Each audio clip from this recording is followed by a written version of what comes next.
Hi everybody, and welcome to my second cooking demonstration. I'm Debbie Reynolds with Rocky Mountain Lodge, and I am excited to make for you one of the breakfasts that I used to make at our bed and breakfast inn that we had for 17 years. And hopefully I've got everything in the correct order facing you guys this time. I know last time I did this video, everything was backwards.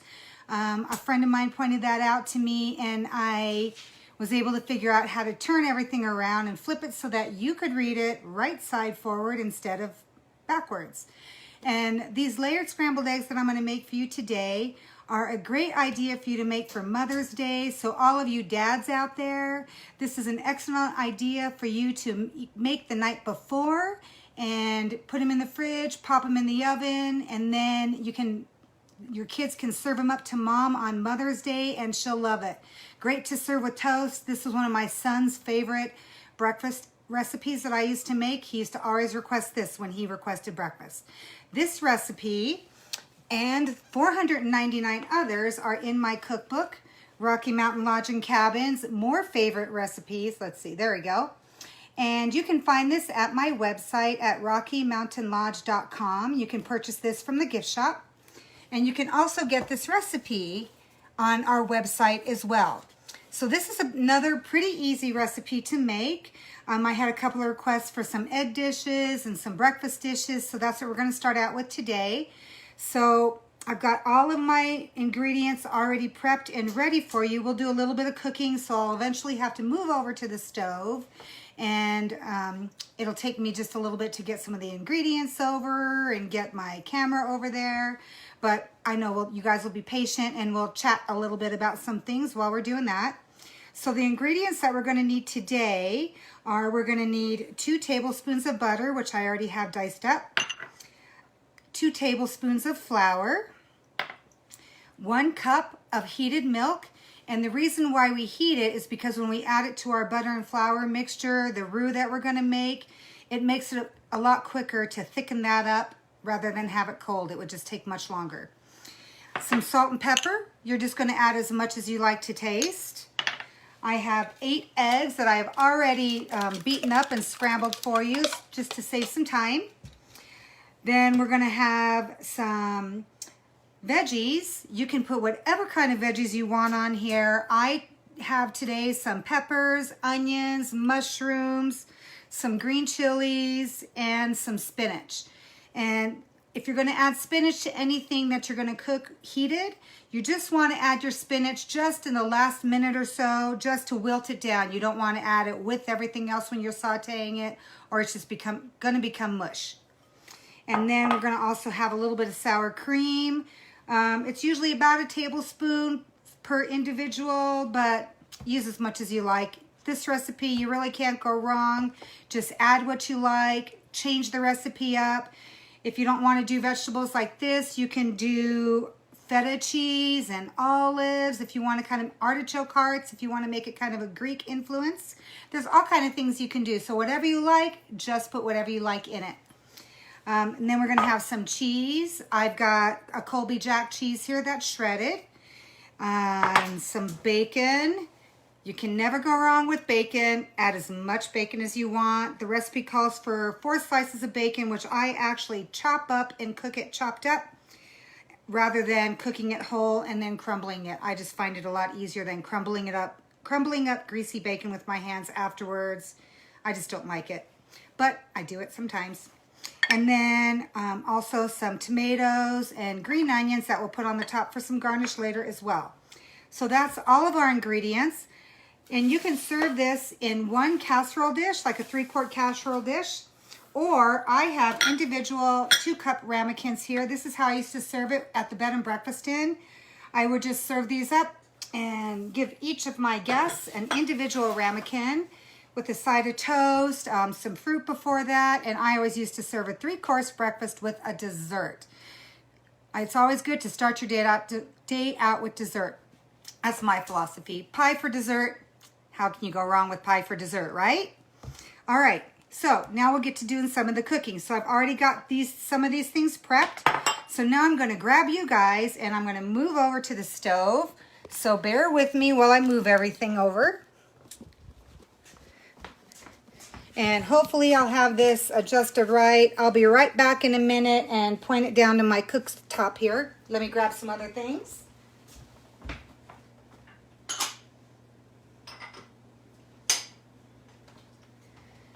All right, so what I brought over here is our butter, which I'm going to put into a heated pan. Just a little saucepan here, and I don't know if you guys can see that or not, so let me see if I can adjust my camera. Let's see. I don't know. Can you guys see that? I don't know if y'all can see that pot or not. Bring it over here. So I'm just going to melt up that butter in there. And now I'm going to take the 2 tablespoons of flour that we had. Hi, everybody. It's good to see you. Susan, Ron, Anna, Mary, Connie. Good to see y'all. Miss you guys. All right. And some of you I haven't met yet, but I would love to have you come and stay here. All right. So now I'm going to add the flour to that butter, and we're going to make a roux. So if you're ever going to make gravy, this is a great way to make gravy also. Just start with a little bit of butter and flour. And that makes like a paste. Let me try to show you this. Kind of makes a little bit of a paste there. And so then we're going to add some salt and pepper to that roux. Just as much as you want, just to season it up to taste. And now I'm going to add our heated milk. Now you want to add this milk in very slowly. If you add it too fast, it's going to clump. So I just kind of stir it while I drizzle it in slowly, and you'll notice when you're doing this that your roux is going to get super thick. So you just want to make sure you're stirring it and just add a little bit at a time and drizzle it in. And we're just going to keep cooking this until it gets nice and thick and bubbly. And so while that's cooking, I'm going to go back over and grab my eggs. And so one of the things that I do is when I cook my bacon, I save my bacon grease. I don't drain my pan. If I have too much bacon grease, I put it in a jar and I put it in the fridge, and I'll save it and use it for cooking more eggs at a later time if I want to make fried eggs, or I'll even slice up some potatoes in it and cook some potatoes in it, or dice them up, make some hash browns. There's so much to do with that bacon grease. Don't ever throw it away. It's like liquid gold. And so I've got a little bacon grease left in the pan. I also cooked my vegetables in the bacon grease. So I cooked my bacon grease first. When I was done cooking my bacon, I took that out with a slotted spoon and drained it on paper towel and cooked my vegetables in that bacon grease. And so I'm just going to stir this roux again that we've got going, this sauce. And I'm going to add my eggs to the pan. So multitasking. Everybody can multitask, right? So when we're doing that, when I used to have the B&B, I've got a 5-burner stove, so I would often have anywhere from 3 to 4, even 5 burners going all at once, and having to do this and do that. I used to cook for up to 12 people at a time at the bed and breakfast inn. And so we're just going to scramble up those eggs and just cook those. And the bacon, this sauce is thickening up just a little bit. I don't know how much you guys can see that, but we want it to get even a little bit thicker. So we're going to let that keep cooking while we scramble our eggs. This dish is pretty easy. If you're going to start from frying your bacon and chopping up your vegetables, you can get all of your prep done in about 15 minutes. And then after about 15 minutes, and we'll put everything in layers in our casserole dishes. And then we'll bake it for about 20 minutes, and then it's ready to eat. Now you can put this, I think I mentioned that you can either put this in a 3-quart casserole dish or those individual ramekins. You can make this the night before and put it in the fridge and pop it up in the oven in the morning. You can also get it to the stage before it goes in the oven and pop it in the freezer if you want to do it for later. Like right now, I just have my husband and I that I cook for most of the time. And so I'll make 4 of these ramekins, and then I'll put 2 in the freezer, and then I'll pull a couple out whenever I want for us take them out of the freezer the night before, let them thaw in the refrigerator. Make sure while you're preheating your oven, you bring them out on the counter and let them sit for about a half an hour so that the ramekins don't crack. When you go straight from the fridge to the oven, they would crack. Okay, so our roux is getting nice and thicker. You can see that sauce getting thicker. Okay, our eggs are getting close to being done. I'll have to figure out a better way to do this camera. Right now, I just have it set on top of my, I have a box set on top of my toaster oven and my phone on top of that. So, any of you techies that have a better idea, feel free to let me know. In the comments box, please make sure to ask any questions that you might have. Any recipes you want to see me make in the future, put those in there. I'd be happy to put anything in there that you guys would like to see. With next month being May, I'm going to start sharing different recipes for tea parties. I have been doing tea parties since my girls were little, and we'll make scones and lemon curd and Devonshire cream and sandwiches and cakes. We'll do all that kind of stuff. I might not be able to get through all of it in May, but we'll have lots more time to do more of those. All right, so our eggs are getting closer. Turn the heat up on that a little bit. I mentioned earlier that I put green chilies in my veggies. And here's a little tip about the green chilies. I get my green chilies in the fall, early fall, around September, from a place that grows chilies in Pueblo. I'll go and get 25-pound bags and they'll roast them for you. And then when they're done roasting them, they'll put them in big, huge bags. Like I said, I buy 25-pound bags. Then I come home, I separate them into 1 quart size Ziploc bags. I'll put about 8 chilies in a bag. Put them straight in the freezer. I don't bother to peel them or anything. I just put them right in the freezer. And then I take them out and let them thaw a little bit. And then when they're thawed, you can just run them under cold water. And the skins will just slip right off. And I pop off the tops and open them up and get the seeds right out. And they're super easy. So, not much work on that. All right, so my eggs are done. My sauce is nice and thick and bubbly. So what I'm going to do now is I'm just going to take this sauce and I'm going to pour it right in here with my eggs. It's going to make those eggs nice and creamy. And I'm right-handed, so I got to turn this around. Tried to do it so you guys could see it, but I'm not sure how much you guys can see anyways. All right, so that is in there with the eggs, all that sauce. Okay. All right, I'm going to bring these back over here. Then I'll come back and get you guys.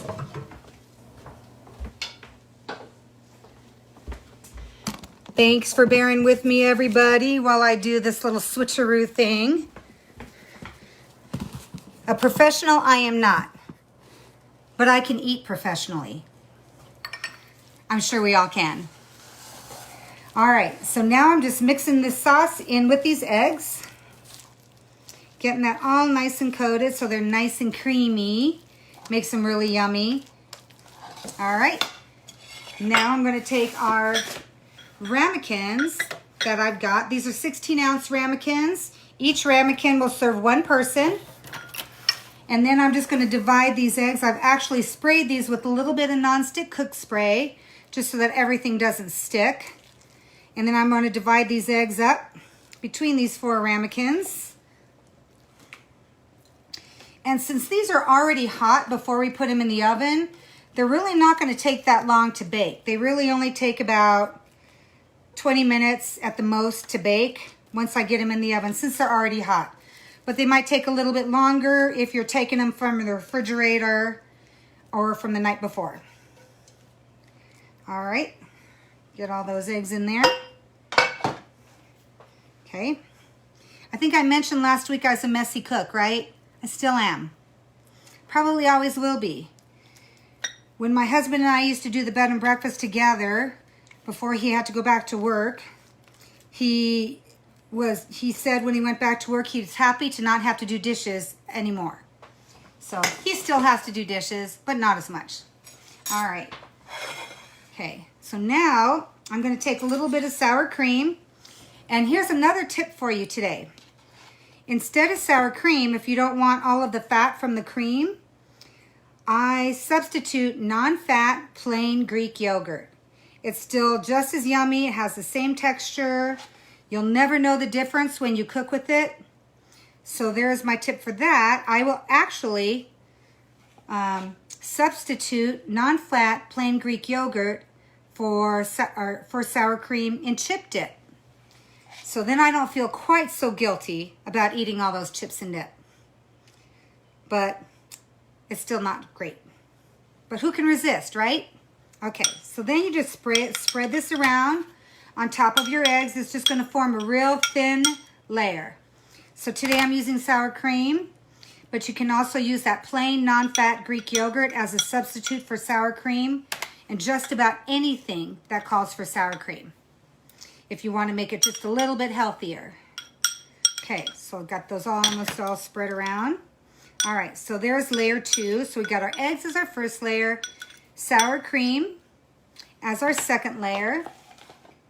Wipe off my hands here. And now I've got these veggies, and I'm just going to put these right on top of that. Just spread them all around. And when I had the B&B, sometimes people had dietary restrictions, so they couldn't eat certain things. And so this is one of those recipes that's really versatile as long as people can eat eggs.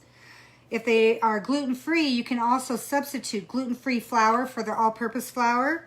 So there's really a lot of different things that you can do with this. If you don't care for certain vegetables, just put in there what you like. All right, there's that. So you can see we're just layering these up. After this, we're going to put on some cheese. And you can put as much cheese on there as you'd like. And feel free to be generous if you like lots of cheese, or just go small if you don't like lots of cheese. If you want to be able to see all your veggies through the cheese, just go light on it. We tend to be cheese lovers, so I like to put a lot of cheese on. Then I'll put the tomatoes on next. And not everybody likes chopped up tomatoes on things, especially once they get cooked, they get a little bit warm. Not everybody likes that. So, like I said, super versatile recipe. You can see how easy this is to make. You can do it the night before. Get your husbands or your boyfriends or your significant other to make this for you for Mother's Day or for your birthday. And then our bacon's going to go next, just right on top of there. Our pre-cooked crumbled bacon. Just going to sprinkle that on. I don't think you can ever have too much bacon, right? We all love bacon. All right, so there's our bacon, and we don't want to waste any. We'll just get it all on there. Okay, and then I'll top it off with just a little bit of chopped green onions, diced green onions, sliced green onions. Sprinkle that on top. And these colors just make it so pretty and so appetizing. I'm sure you saw the picture on my Facebook page of the finished product. And so now I'm going to pop these in the oven. You can see what they look like right here before they go in the oven. They look yummy right now. And so, but I'm going to put it in the oven. The biggest thing is we're going to get that cheese to melt and these toppings to just kind of incorporate a little bit. And so I'm going to put those in the oven, and they're going to bake for about 15 minutes. And while you're sitting here, I'm going to go grab some out of the oven that I put in the oven right before I started cooking. So here we go.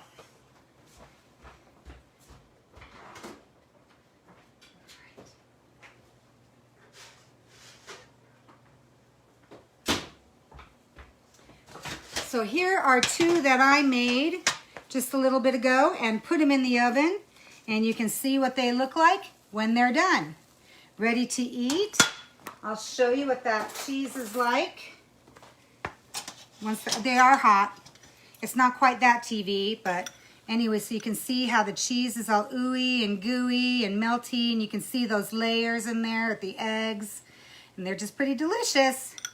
And so that's my cooking for today, layered scrambled eggs. You can find the recipe in my cookbook, Rocky Mountain Lodge and Cabin's More Favorite Recipes, which you can find on our website at rockymountainlodge.com. And you can also check out our Cascade Luxury Suite while you're there. and think about booking a stay here at the lodge. I know some of you people have actually stayed here. Ron, you stayed here last summer for the marathon. Such a great time. Love to have you back again. Bring your wife next time. Stephanie, you'll have to come and check it out sometime. All right, well, that was it for today, everybody. Like I said, share this video.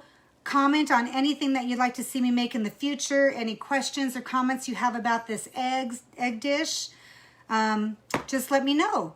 And I'll see you guys again next week. Bye, guys.